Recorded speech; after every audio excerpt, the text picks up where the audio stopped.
Tras la caída de Abisinia en mayo de 1936, el régimen fascista de Benito Mussolini se implanta en el África Oriental, en las colonias de la Somalia italiana, Eritrea y la nueva conquista de Etiopía. Años después, en febrero ya de 1939, la Comisión Suprema de Defensa elabora un informe sobre las necesidades de autoabastecimiento de las tropas en el África Oriental para un periodo no superior a un año. Según dicho informe, las necesidades más apremiantes ascendían a más de 5 billones de liras, 4,3 billones en materiales, 300 millones en nuevos almacenes, 35 millones en servicios médicos, 385 en el refuerzo de las fuerzas policiales, 339 en material de artillería, 21 en servicios veterinarios, 1,2 billones en munición, 339 millones en vehículos, 187 en servicios de ingeniería y 300 en infraestructuras. En septiembre dicha cifra se recorta hasta 1,4 billones, pero tampoco se llegaría a materializar. Las necesidades de combustible fueron estimadas en 160.000 toneladas, pero solo había disponibles 38.000 que finalmente tampoco se entregaron. Todo ello nos da una idea bastante clara de la precariedad de medios con que el ejército italiano en el África Oriental iniciaba las hostilidades. Las tres colonias italianas de Eritrea, Somalia y Abisinia se encontraban rodeadas de posesiones británicas, bien conectadas a sus fuentes de suministro y apoyadas por la Royal Navy, de modo que una vez bloqueados los puertos de Eritrea y Somalia, los ejércitos italianos sitiados dejarían de recibir suministros y quedarían aislados por completo. Tras el armisticio del 17 de junio, el Estado Mayor italiano, dirigido por el mariscal Badoglio, efectúa un nuevo replanteamiento operativo de 180 grados en África del Norte y del Este.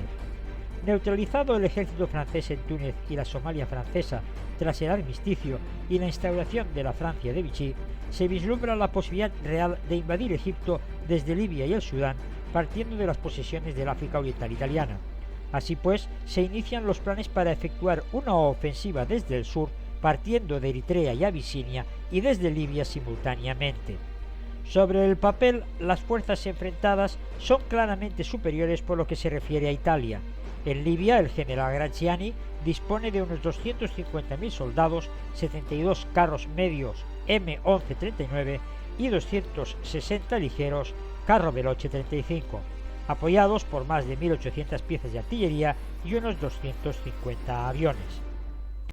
En la pinza sur, el duque de Aosta puede movilizar un ejército de 80.000 soldados metropolitanos y 200.000 askaris o tropas coloniales, con 100 tanques ligeros y 24 medios, así como el apoyo de 800 piezas de artillería y unos 325 aviones. Sin embargo, el ejército del África Oriental italiana adolece de graves insuficiencias logísticas e importantes déficits materiales. La escasez de oficiales preparados, el gran número de soldados metropolitanos sin apenas experiencia militar y entrenamiento,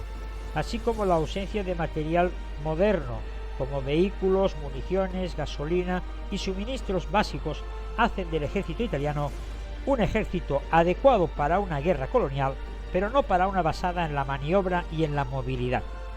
Las tropas se encuentran repartidas por un vasto territorio, lo que permite a su vez la infiltración de pequeñas fuerzas móviles británicas tras las líneas italianas y la imposibilidad de aquellas de darse mutuo apoyo, generando una sensación de inseguridad en la retaguardia y la creencia por parte de los generales italianos de que las fuerzas británicas eran más fuertes que la propia realidad.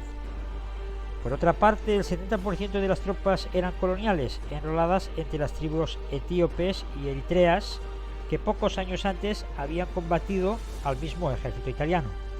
A su vez, estas tropas estaban equipadas con un material obsoleto de la Primera Guerra Mundial, artillería de 1902 y 1915 e incluso con fusiles de 1870, careciendo también de vehículos y de apoyo aéreo propio.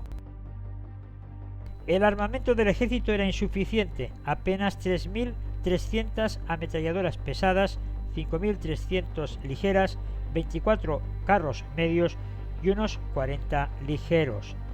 30 cañones de 149 milímetros, 59 de 77,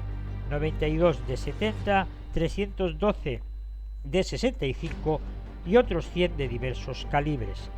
Tan solo disponían de 24 piezas de artillería antiaérea y casi carecían por completo de armamento antitanque. Además, el rango de tiro de las mejores piezas no superaba los 7 kilómetros en el caso de la artillería, frente a los 12 de las británicas. Gran parte de su munición databa de 1918 y a menudo era defectuosa por un inadecuado mantenimiento, de modo que el 70% de los proyectiles no explotaban al ser usados contra el enemigo. En los meses previos al estallido de las hostilidades no se había hecho acopio de munición, de modo que en junio de 1940 los stocks estaban muy mermados, con apenas 120 millones de proyectiles para ametralladoras, 158 millones para fusil y 1.800.000 granadas de mano. Únicamente algunas de las piezas de artillería de 105 milímetros tenían tractores, de modo que para su traslado era realmente complicado sin la mecanización necesaria, haciéndolo aún más lento. La carencia de material afectaba incluso al calzado de la tropa, ya que no había existencias suficientes para reponerlos. No había minas ni alambre de espino, y la escasez de equipos de radio hacía muy difícil transmitir las órdenes de manera rápida. La escasez de repuestos hizo que el material desgastado o estropeado no pudiera ser reparado, de modo que rápidamente, al devenir de la propia campaña, gran parte de los vehículos motorizados quedaron inservibles. La flota italiana, con base en Massaua, formada por 7 destructores, 5 lanchas torpederas y 8 submarinos, tampoco tuvo un papel importante. Dicha fuerza no fue capaz de interferir en las rutas británicas de convoyes en el Golfo de Adén ni en el Mar Rojo de manera significativa, ya que en el mes de junio ya se habían perdido por parte de la flota 4 submarinos y uno de sus destructores. La falta de repuestos y combustible hicieron que muy pronto la flota italiana dejara de tener ningún papel en la batalla. Por contra, el bloqueo británico se acentuó a partir de ese mes, de modo que incluso durante toda la campaña un único barco mercante japonés con suministros llegó a Somalia para abastecer a las tropas italianas. Los puertos de Asmara y Mogadiscio carecían de las infraestructuras portuarias necesarias para desestivar un número importante de barcos, y por lo tanto carecían de la capacidad para abastecer a todo el ejército italiano en el África Oriental por vía marítima.